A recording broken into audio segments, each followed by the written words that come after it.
Majalengka merupakan salah satu kabupaten di Provinsi Jawa Barat yang dikenal dengan keindahan alam serta potensi wisatanya.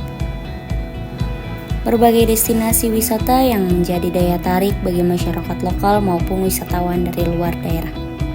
Selain menghadirkan keindahan alam dan tempat rekreasi, sektor pariwisata di Majalengka juga berperan penting dalam mendukung perekonomian masyarakat sekitar.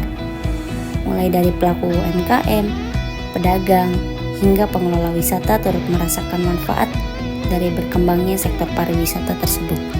Namun, di balik perkembangan sektor pariwisata, terdapat berbagai resiko yang dapat mempengaruhi kondisi keuangan dan keberlangsungan pengelola tempat wisata. Oleh karena itu, diperlukan analisis resiko agar pengelolaan wisata dapat berjalan dengan baik dan tetap berkembang. Berdasarkan hal tersebut, kami melakukan observasi langsung di wisata Cipendei Majalengka untuk menganalisis resiko apa saja yang ada pada tempat wisata tersebut serta mengetahui strategi mitigasi yang dapat dilakukan dalam menghadapi berbagai kemungkinan yang terjadi. Wisata Cipendei merupakan destinasi wisata alam yang mengusung konsep menyatu dengan lingkungan. Meskipun masih dalam tahap pengembangan, tempat wisata ini sudah menawarkan berbagai kegiatan seperti camping, glamping, rafting tubing, dan aktivitas air lainnya. Wisata ini juga didukung oleh fasilitas yang cukup memadai, diantaranya seperti musola, toilet, area camping, glamping, area parkir, dan fasilitas pendukung lainnya. Nama Cipendei sendiri diambil dari sumber mata air yang berada di kawasan sekitar dan memiliki manfaat penting bagi masyarakat setempat. Tiket masuk wisata Cipendei ini terbilang cukup terjangkau, yaitu hanya Rp5.000 per orang. Dan untuk biaya parkir pengunjung dikenakan tarif Rp5.000 untuk sepeda motor dan Rp10.000 untuk mobil. Berdasarkan hasil observasi yang dilakukan melalui wawancara dengan pengelola serta pengamatan langsung di lokasi, diperoleh beberapa analisis risiko keuangan sebagai berikut. Yang pertama, risiko cuaca buruk dan banjir. Wisata Cipendei sangat dipengaruhi oleh kondisi cuaca karena merupakan wisata berbasis alam dan air. Saat terjadi hujan deras di daerah hulu sungai, seluruh aktivitas wisata harus dihentikan demi keselamatan pengunjung. Yang kedua, risiko penurunan pengunjung. Jumlah pengunjung biasanya meningkat pada akhir pekan dan hari libur. Namun, pada hari biasa jumlah pengunjung cenderung menurun, sehingga dapat mempengaruhi pendapatan wisata. Yang ketiga, risiko kerusakan sarana.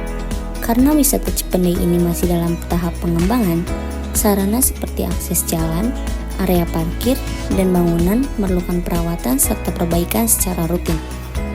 Yang keempat, risiko pembuangan sampah dan kerusakan lingkungan. Apabila pengunjung membuang sampah sembarangan, lingkungan di sekitar dapat terkontaminasi, menurunkan kualitas wisata alam, dan mempengaruhi kenyamanan pengunjung. Yang kelima, risiko kekurangan sumber daya manusia. Pengelola mengakui bahwa jumlah tenaga kerja masih terbatas, sehingga beberapa rencana pengembangan wisata belum dapat dijalankan secara optimal. Selanjutnya ada dampak risiko. Yang pertama, dampak jangka pendek, meliputi pendapatan dapat turun saat cuaca buruk atau saat pengunjung sedikit. Biaya untuk perbaikan fasilitas meningkat. Kegiatan operasional wisata terhambat saat terjadi banjir atau hujan lebat. Kebersihan area wisata bisa menurun jika pengelolaan sampah tidak baik. Yang kedua, dampak jangka panjang meliputi kerusakan lingkungan dapat menurunkan ketertarikan wisatawan. Fasilitas yang kurang memadai bisa menyebabkan pengunjung berpindah ke destinasi lain. Proses pengembangan wisata menjadi lambat karena keterbatasan tenaga kerja dan dana. Risiko keselamatan dapat berimbas pada reputasi tempat wisata.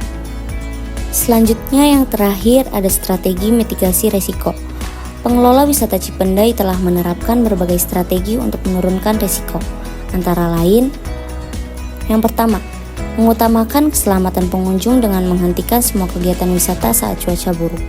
Yang kedua, melaksanakan kerja bakti secara rutin untuk menjaga kebersihan lingkungan. Yang ketiga, memberikan pendidikan kepada pengunjung agar tidak membuang sampah sembarangan. Yang keempat, menyisihkan sebagian pendapatan untuk pembangunan dan perbaikan sarana. Yang kelima, menerapkan harga tiket yang tetap terjangkau untuk menarik pengunjung.